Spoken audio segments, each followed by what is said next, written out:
Source আসলে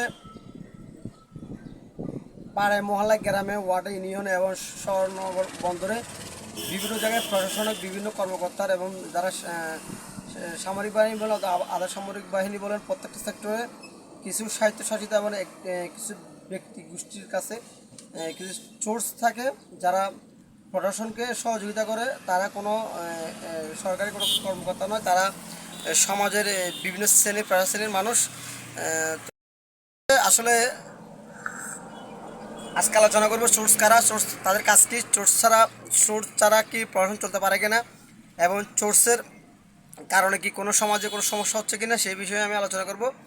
আসলে আপনারা জানেন সোর্স একজন ব্যক্তি, তিনি সমাজে সে নারী হতে পারে, পুরুষ হতে পারে, এমন সোর্স যারা রয়েছে প্রত্যেকটা সমাজ গ্রাম ওয়ার্ড ইউনিয়নে, তারা সবসময় প্রশাসনকে এবং প্রশাসনের যেমন আমরা যারা জানি পুলিশ আছে, আর্মি আছে, র্যাব আছে এবং বিভিন্ন গোয়েন্দা সংস্থা এবং বিভিন্ন ডিজিএফ, এনএসআই, বিভিন্ন ডিপার্টমেন্টে তাদের বিভিন্ন সোর্সরা থাকে। এই সোর্সরা প্রতিটি এলাকাতে গ্রামে থাকে, তারা বিভিন্ন তথ্যপত্র দেয়। তারা এর বিনিময়ে কিছু বেনিফিশিয়ারি তাদের থেকে ফিডব্যাক নেয় অর্থনৈতিক। আসলে সোর্সদের কারণে দেখা যায় সমাজে, রাষ্ট্রে, দেশে এবং গ্রামে সোর্সরা যেমন রাষ্ট্রের উপকার করে তেমনি রাষ্ট্রের অনেক বড় ক্ষতি করে। সোর্সের একটি ভুল তথ্য ইনফরমেশনের কারণে সমাজে, রাষ্ট্রে এবং ব্যক্তিত্বে একটি বড় সংঘাত এবং বড় সমস্যা তৈরি হয়।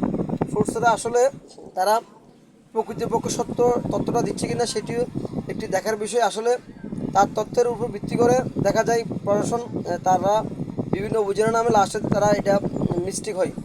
আসলে আমি মনে করি সোর্স জিনিসটা তারা দেখা যায় এমন অবস্থায় তারা বিভিন্ন ব্যক্তি বা প্রতিষ্ঠানকে জিম্মি করে, তারা অনেক সময় অনেক অর্থ আদায় করে এবং তাদের কারণে অনেক ধরনের প্রশাসনিক কর্মকর্তারা মিসগাইড করে।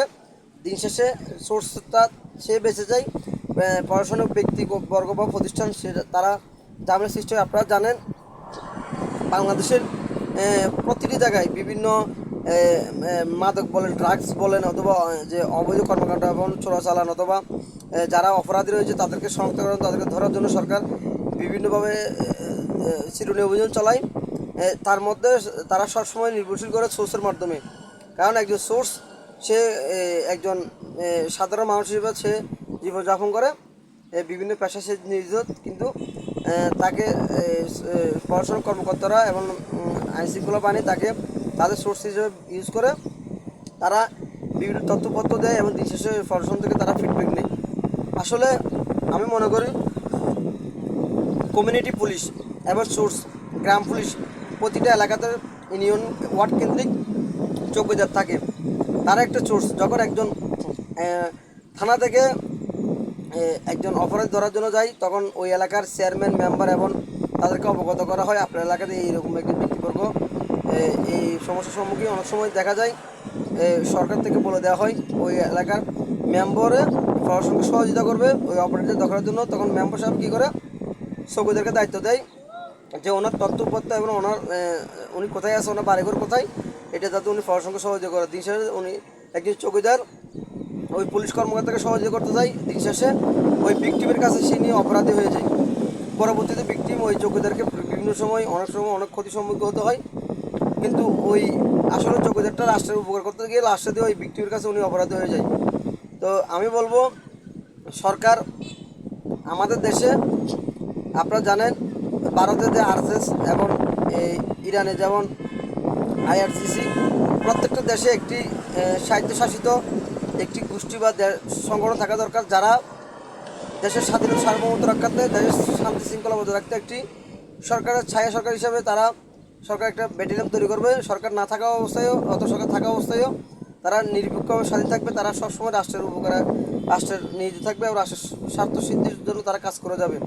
কিন্তু এটা আমাদের দেশে অসম্ভব। যদি এরকম একটা সংগঠন করা হয়, দেশে দেখবে যে ওই সংগঠন শাসক গোষ্ঠীর পক্ষে কাজ করবে, ইভেন আর না হয় উনি বিরোধী দলের পক্ষে কাজ করবে, কিন্তু উনি কখনো নিঃস্বাধীন থাকবে না, স্বাধীন থাকবে না। যে এখানে শাসক গোষ্ঠী বা বিরোধী দল থাক না কেন, আমি দিন শেষে আমার নীতি উপর আমরা অটল থাকবো। আপনারা জানেন মানবাধিকার সংগঠন আছে, দিন শেষে এই মানবাধিকার সংগঠনগুলো কখনো শাসকের পক্ষে, কখনো শাসকের বিপক্ষে, দিন শেষে জনগণ মুক্তি